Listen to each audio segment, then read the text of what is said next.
Sudah kelihatan, Udah. Bu. Oke, baik. Terima kasih. Baik, Assalamualaikum warahmatullahi wabarakatuh. Selamat pagi semuanya. Kami izin mempresentasikan hasil PKM kelompok kami, di mana kelompoknya saya, dia Ismaili Benazir, kemudian ada Bu Nur Hayati, dan juga Pak Zaki Zainal.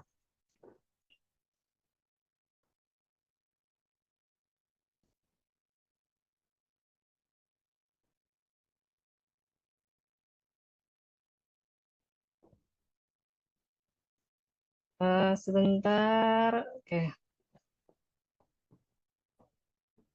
Masih kelihatan ya PPT-nya?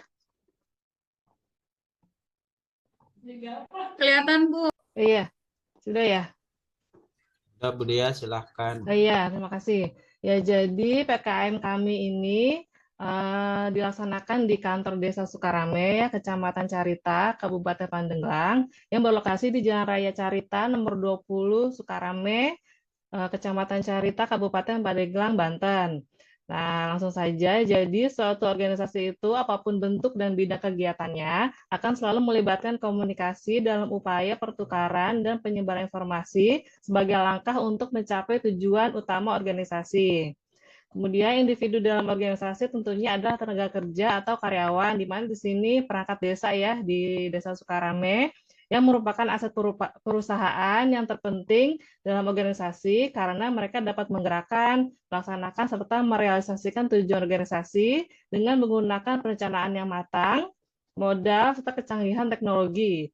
Ya, terus kemudian kerjasama dalam organisasi biasanya digunakan dalam segala hal sehingga perlu adanya komunikasi. Komunikasi dalam sebuah organisasi merupakan faktor yang sangat penting bagi suatu organisasi. Karena komunikasi adalah proses penyampaian informasi dan pengertian dari satu orang ke orang lain ya dengan cara penyampaian gagasan, fakta pikiran, perasaan dan nilai kepada orang lain. Nah, komunikasi dalam suatu organisasi merupakan interaksi secara arah baik antara atasan maupun bawahan. Ya, terus kemudian komunikasi dalam organisasi berlangsung setiap saat. Setidaknya satu orang yang menempati posisi dalam sebuah organisasi melakukan aktivitas komunikasi karena fokusnya adalah pada komunikasi antar anggota organisasi. Ya, terus kemudian langsung masuk ke rumusan masalah. Di sini ada bagaimana penerapan komunikasi organisasi di Desa Sukarame. Terus yang kedua, apa saja kendala dalam penerapan komunikasi organisasi di kantor Desa Sukarame. Kemudian untuk hasil pembahasannya, untuk penerapan komunikasi organisasi ini ada 3 bentuk ya, yaitu ada komunikasi kepada bawahan, komunikasi kepada atasan, kemudian komunikasi horizontal. Nah, di sini untuk komunikasi bawahan ada Kepala Desa Sukarame ya, di mana Kepala Desa memberikan atau mendistribusikan tugas-tugas kepada perangkat desa, ya, berupa instruksi tugas, terus juga bisa dengan perintah langsung dan mendeskripsikan tugas yang akan dikerjakan ya oleh perangkat desa. Terus kemudian untuk komunikasi kepada atasan, perangkat desa ini bisa memberikan feedback ya atau timbal balik dari pesan dan tugas yang diberikan oleh kepala desa. Nah, ini feedbacknya itu berupa pertanyaan ya terkait tugas dan juga dapat memberikan ide dan saran. Terus kemudian feedback juga ini akan membantu kepala desa dalam pengambilan keputusan. Terus kemudian yang ketiga itu ada komunikasi horizontal di mana komunikasi yang sama tingkatannya atau tingkat otoritasnya ya. Di sini sebagai contoh perangkat desa Sukarame saling berkomunikasi terkait tugas yang diberikan oleh kepala desa Sukarame. Kemudian masuk ke hambatan komunikasi organisasi. Pertama ada hambatan manusia, hambatan teknis, hambatan bahasa, dan hambatan situasional.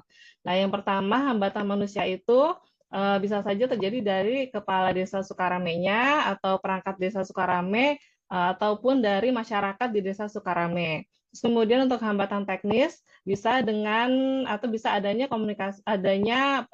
hambatan dari media komunikasi ya bagaimana cara penyampaian komunikasi atau informasinya yang masih belum jelas sehingga tugas-tugas yang disampaikan tidak dilaksanakan dengan baik. Terus kemudian ada hambatan bahasa ya di mana dengan bahasa yang berbeda-beda ya di satu organisasi akan bisa menghambat suatu proses komunikasi.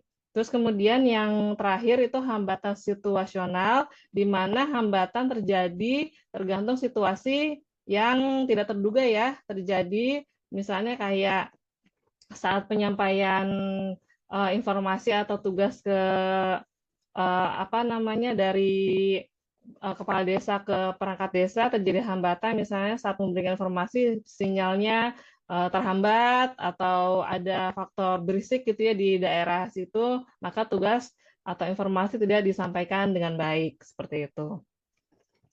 Mungkin itu saja Bapak Ibu yang bisa saya sampaikan untuk hasil dari PKM kelompok kami. Sebelumnya terima kasih. Wassalamualaikum warahmatullahi wabarakatuh.